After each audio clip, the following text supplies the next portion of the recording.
What is likely to happen in 2020? Will Dajjal appear in human form? Will Imam Mahdi come? Will Malhama occur? In this video, we will try to answer those questions from the perspective of Islamic eschatology. From earlier videos, we identified Dajjal has completed the first day of his mission like a year. In that day, he established Great Britain as the first ruling estate of the world. After ruling the world for hundreds of years, Pax Britannica collapsed. Then Pax Americana was established. We say this was Dajjal's second day of his mission. Next, Dajjal will build Pax Judaica as the third ruling estate of the world. This will be the third day of his mission like a week. But before achieving that goal, Dajjal must wage war against the Arabs, because no country will submit to Israel unless and until she can establish her political and economic dominion over her neighbors. So the destruction of the Arabs will continue to increase in 2020. Prophet peace be upon him prophesied, after the currency of Iraq, the currency of Syria will be replaced. War has been waged in Syria for years now, but the government of Syria is still in power. This is a major defeat for the forces of Dajjal. Will Dajjal accept this defeat? I don't think so. He will again attack Syria by hook or by crook. This could probably happen in 2020. If that happens, it would be a disaster. Because remember, the Russian forces are still in Syria. Attack on Syria may bring greater wars and possibly Malhama. The Syrian government is now winning the war in Syria against the armed insurgents who are getting all their state-of-the-art weapons from you-know-who, Santa Claus, and all the funds to continue their bogus jihad from you-know-who. It is Santa Claus providing all the weapons, and the Syrian government is defeating this bogus jihad. And so they have the right to now demand that the United States respond with a military response. And when my answer is that nuclear war, NATO's nuclear war on Russia, not Russia's nuclear war on NATO, not at all. NATO is lusting for war on Israel's behalf. And now, because of what has just happened in Syria, I believe nuclear war is now inevitable. After Syria, Egypt will be destroyed. This is also a prophecy of Prophet peace be upon him. People of Egypt may replace Sisi, who is a friend of Israel.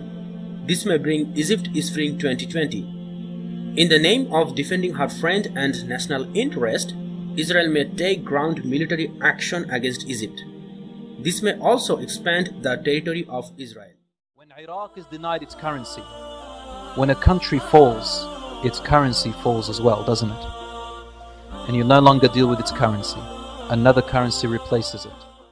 The Rasul ﷺ was asked, how will it fall? And he said, by foreign intervention. So Iraq's currency will fall by the invasion, and another currency will replace it.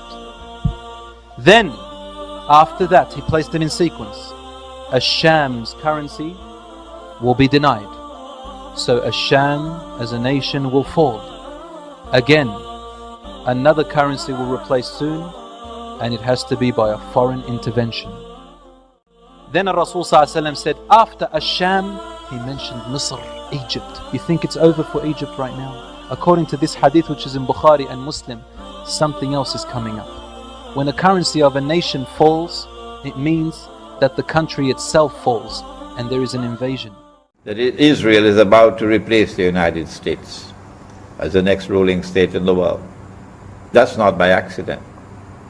That is Dajjal in a day which is like a week. And when a day like a week has come to the end, the Malhama has already occurred. And the conquest of Constantinople has already occurred. Then Dajjal is going to appear. The khuruj of Dajjal is going to take place. And he will then appear in human form. But the Jews will not accept him as Al-Masih until he rules over a holy land which encompasses the biblical frontiers of the Holy Land. And you know that, every Egyptian knows that. They changed the Torah. And they brought into the Torah that the Holy Land, Al-Ardul Muqaddasa, extends from the river of Egypt, the river Nile, to the river Euphrates. Why did they do that? Because Nabi Yusuf alayhi salam came to Egypt. And then he brought Nabi Yaqub alayhi salam and the whole of Banu Israel into Egypt. And they lived in the eastern delta between the river Nile and the Red Sea. And so they came to the conclusion that this also is a part of the Holy Land, Al-Ardul Muqaddasa, but they are wrong. You don't need a PhD to understand that the Arab Spring was meant to prepare the way for the Arab slaughter, that they are preparing great wars against the Arabs. Dajjal's next target can be Pakistan. As Pakistan has nuclear weapons, Dajjal must denuclearize Pakistan. It has been mentioned in the protocols of Zionism that no Muslim nation must have power to defend against Israel. So Pakistan, a powerful Muslim nation, must be denuclearized. How can this happen? If Modi was war against Pakistan, surely Israel will help India. Moreover, Pakistan has US bases inside of our territory. So Pakistan will be attacked not only from the outside of our territory, but also from the inside of our territory. If that happens, Pakistan could become another Afghanistan or Libya. This could also bring Malhama because Pakistan has built up an alliance with China. If Pakistan go into the hands of USA, Israel or India, the economic stability of China could be in danger. China could not let Pakistan go into the hands of India, Israel or USA. The only inevitable option for Dajjal is now to wage major wars or Malhama. That there is going to be frightful consequences for most of mankind. Oh yes. But Pakistan in particular ought to be paying attention to this subject. It is my opinion that as soon as that great war commences, an attack is going to be launched on Pakistan. If not before, at least at that time. And when the attack is launched on Pakistan, it will be to denuclearize Pakistan. And having denuclearized Pakistan, to then break up Pakistan into bits and pieces so that it can never again rise as a powerful force in the world. And we say this for the benefit of the cabinet of Imran Khan's government in Pakistan.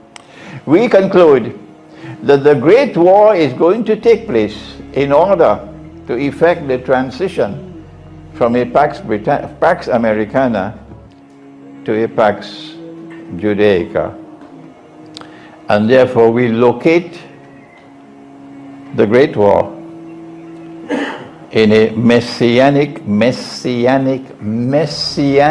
interpretation of the movement of history, a messianic interpretation of the movement. This is difficult language. Dajjal's final attack must be on Iran, because as a nation, Iran is a political threat of Israel. This may happen during or after the Malhama. After Dajjal have destroyed Iran as a power, he can emerge from Isfahan as a human being. Now he will face no opponent in denying the establishment of Greater Israel. Jews will accept him as Messiah. 70,000 Jews will follow him wearing Persian shawls. There is a hadith that Dajjal will be followed by 70,000 Jews from Isfahan wearing their Persian shawls. You heard the hadith? And so immediately I come to the conclusion that these will be Jews who will have Muslim names because they're coming from Isfahan and they're dressed up as Iranians, Persians, not as Jews. So these will be a hidden force emerging out of Iran that will be supporting Dajjal, externally appearing to be Muslims, but internally supporters of Dajjal. And so I am anticipating now that there are going to be great changes in Iran And through this talk I'm warning the Iranian government and the Iranian people that the attack is coming. This is my political predictions for 2020. I don't force others to accept my opinion. At the same time, I should add that some of my predictions can be delayed. If you demand a timeline, I suggest most of the prophecies will be fulfilled between 2020 and 2025. So guys, I hope you understand what I wanted to illustrate in this video. See you soon. Assalamu alaikum.